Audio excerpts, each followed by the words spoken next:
The storm started long before the rain. It was in my father's heavy footsteps pounding against the kitchen tiles, in my mother's voice dripping poison as she stood over Eli like a vulture. My son sat on the couch clutching his drawing pad, his big brown eyes wide, confused and hurt. He had only wanted to color superheroes, to imagine a world where good people always won. But in this house, heroes didn't exist, only tyrants with blood ties. We had come here because I had nowhere left to run. My apartment lease had ended, my job had cut me without notice, and the shelters were full. My parents had laughed the last time they saw me struggling, but I had begged this time. For Eli, for just a roof, a bed, a few nights to breathe. My father had smirked and opened the door, muttering, "Leeches always crawl back." My mother looked me up and down like I was filth she couldn't scrape off her shoe.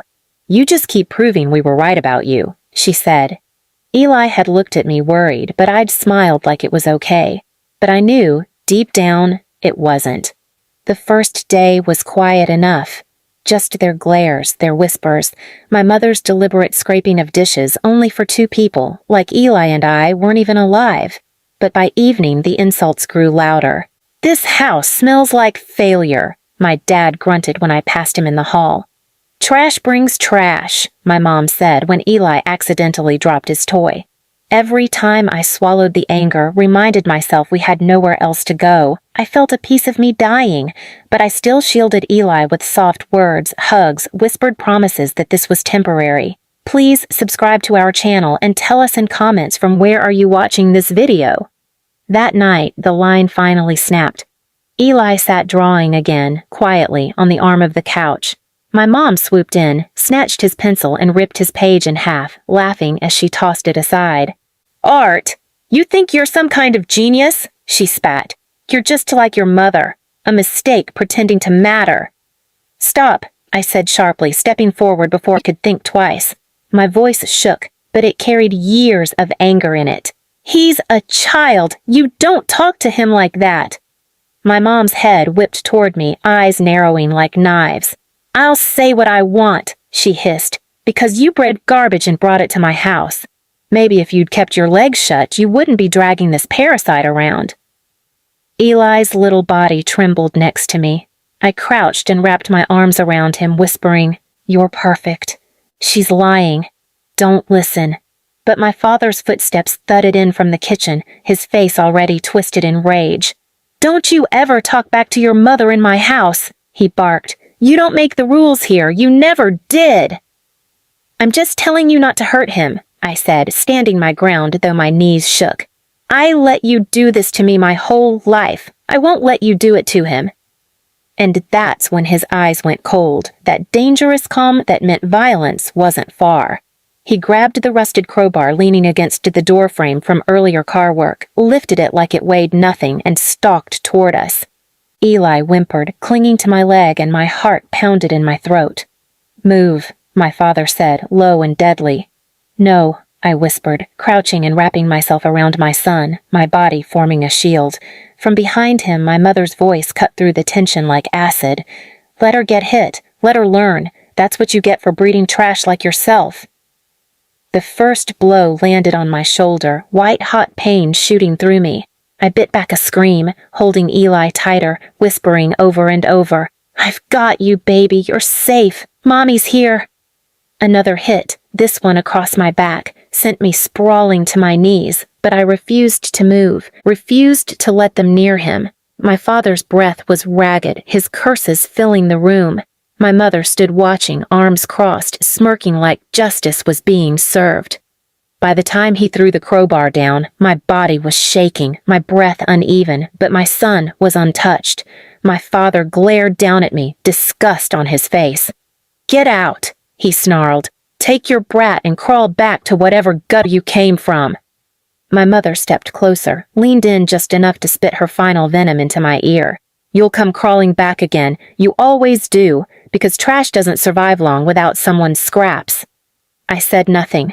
I gathered Eli in my arms, ignoring the screaming pain in my body, and walked out into the rain. The night was cold, but colder was the way Eli clung to me, his tiny sobs muffled against my neck. I kissed his hair, tears mixing with rain on my cheeks. "I swear to you," I whispered, my voice trembling but fierce, "they'll never hurt you again, and they'll never forget what they did tonight." We walked down that empty road, each step searing agony, but my resolve burned hotter than any pain. That night, something inside me died. The girl they'd beaten down for years. In her place, something stronger was born, a woman who would make sure they'd regret every strike, every word, every ounce of pain they had ever poured into me, and now tried to pour into my son. And this time, I wouldn't just survive. I would end the reign of terror they called parenting, permanently. The days after that night felt like one bruised blur. Every time I shifted Eli in my arms, the ache from my father's crowbar lit up my back. We drifted from cheap motels to borrowed couches, no real home, but safer than that house of horrors. Eli stayed quiet most of the time, drawing in silence, his once bright smile dimmed to a flicker. Every time I saw the fear in his little face, something inside me hardened. This time, I wasn't going to just run. This time, I wasn't going to hide. My parents had spent my whole life playing gods in a crumbling kingdom of fear. I had been their favorite punching bag, their daily reminder that I wasn't worth love. And now, they had extended that cruelty to my son, a 7-year-old child who had never known hate until they spat it in his face. I spent nights awake, thinking of every moment they made me beg for affection, every bruise, every insult, every time they starved me just to remind me they could. They had never feared anything. Not the law, not judgment, not losing me. Their power came from believing they were untouchable, and that's what I was going to destroy. I called a lawyer the next week, one who specialized in child protection and domestic abuse. I handed her every photo of my injuries from that night, every hospital record from my childhood, every vile text and voicemail they had left over the years. It wasn't just about what they did to me, it was about what they had just tried to do to Eli. For the first time in my life, I wasn't asking for help to save myself. I was preparing to burn their entire fortress of power to the ground and make sure they never had a chance to rebuild it. The lawyer listened quietly, her face darkening with every word. When I finished, she leaned forward and said, "We won't just stop them from hurting you again. We'll make sure they never hurt anyone else either. People like this think the law can't touch them. We're about to prove them wrong." From there, the plan unfolded piece by piece. Police reports were filed, not just from that night, but reopening past incidents I had buried because I was too scared to fight. Old neighbors stepped forward with their own stories of hearing screams and seeing bruises they were told to ignore. Teachers from my school days, now retired, submitted statements about how often I had shown up with marks on my skin. My case became a storm gathering strength, one my parents couldn't stop or silence like they always had. Weeks turned into months, and they started to notice. My mother called one day, her voice tight with anger masquerading as concern. "Are you really doing this? Dragging family into court? You think you're going to win? You're trash. You'll always lose." I held the phone away for a moment, then brought it back to my ear and said evenly, "This isn't just a case, it's your reckoning. You made me afraid every day of my life. You swung a crowbar at me in front of my child. That ends now." And I hung up. Eli began to change as the case grew. I saw hope flicker back into his eyes when I told him they'd never be able to touch him again. "Will they be gone forever, Mom?" he asked one night, his voice small. I kissed his forehead and whispered, "Not just gone. They'll never be able to hurt anyone again. That's my promise." The first hearing date was set. My parents strutted in with the same smug arrogance they'd worn my whole life, convinced they could lie, intimidate, or scream their way out of this. They didn't realize this time they weren't facing the broken daughter they raised. They were facing a mother who had built herself back up brick by brick, fueled by a fire they had lit with every cruel word and every strike of that crowbar. The court listened, evidence piled up like stones on their chests, too heavy for them to shove aside. Witnesses they didn't expect came forward. The mask they'd worn for decades, the image of respectable parents, shattered piece by piece under the weight of their own history. And still, I knew this wasn't enough. Stripping them of their power in court was one thing, but I wanted a final blow, something so permanent they would never recover. A punishment that would echo in their empty house long after the verdict. That night, as Eli slept soundly beside me for the first time in weeks, I stared at the ceiling and thought of every time they threw me out, every time they spat that I was trash, that I would never make it. They had clung to their home like a throne, the last kingdom they ruled by fear, their symbol of power over me. And I realized what had to happen next. I wasn't just going to win in court. I was going to take their throne away, brick by brick, until they were left standing in the gutter where they had always said I belonged. Only this time, they'd be the ones begging for scraps. The plan for the final stage of my revenge was already forming in my head, and this time, it wouldn't just hurt their pride. It would end their reign of cruelty forever, leaving them powerless, homeless, and forgotten by everyone they had ever tried to dominate.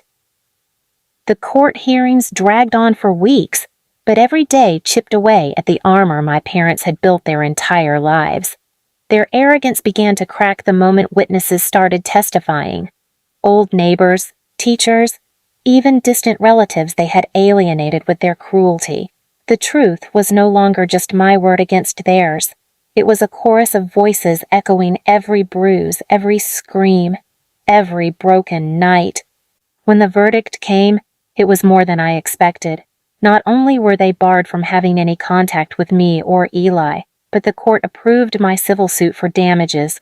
Decades of abuse had finally caught up with them, and for the first time, they had to face consequences they couldn't shout or threaten their way out of. But I wasn't finished. With the damages awarded, the final blow landed fast.